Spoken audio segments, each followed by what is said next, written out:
ku Bukedde TV. Ate abantu bagenze mu bungi okuwagira omuyimbi Kiwedde mu kivulu kye kye yatuumye The Return of Kiwedde. Kyokka wabaddewo akavuyo omuyimbi Yangamulo bw'alwanidde akazindaalo ng'omuyimbi Mesa Kisemakula alinya ku stage. Abantu bagenze mu bungi mu kivulu kya Kiwedde ekyategekeddwa Abadigize Events Clear Process mu KCCA Grounds Rugogo. Kino kyatuumiddwa The Return of Kiwedde era abayimbi ab'enjawulo okuli Spice Diana Abdumulasi, Diana Nalubega, Mesa Kisemakula, Alien Skin n'abalala babaddeyo okusanyusa Abadigize.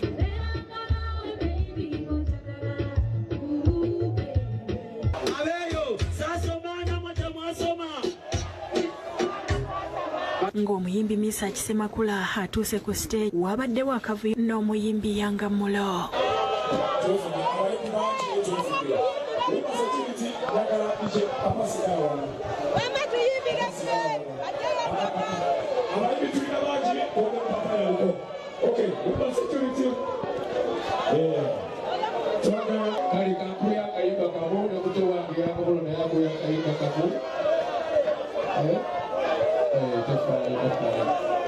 Kusaawa nya Kiwedde yalinnya ku stage nga yambadde ng'omukubi wa bbulooka era ng'akutte akatiba n'abalala bamuwerekeddeko nga babaka bbulooka. Yabayimbidde ennyimba ze era ng'abategeezezza nti yazze nga yambadde bw'atyo okuzzaamu abavubuka essuubi.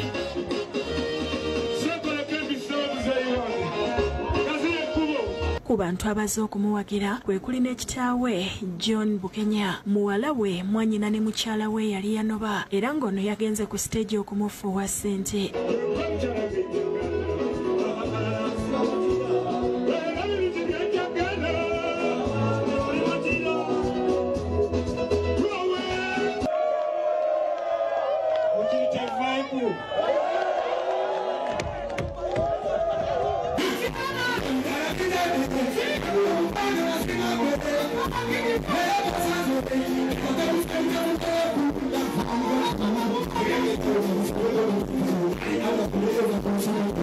Bajo kati ye muntu ankuba oluyi ne mwebaza.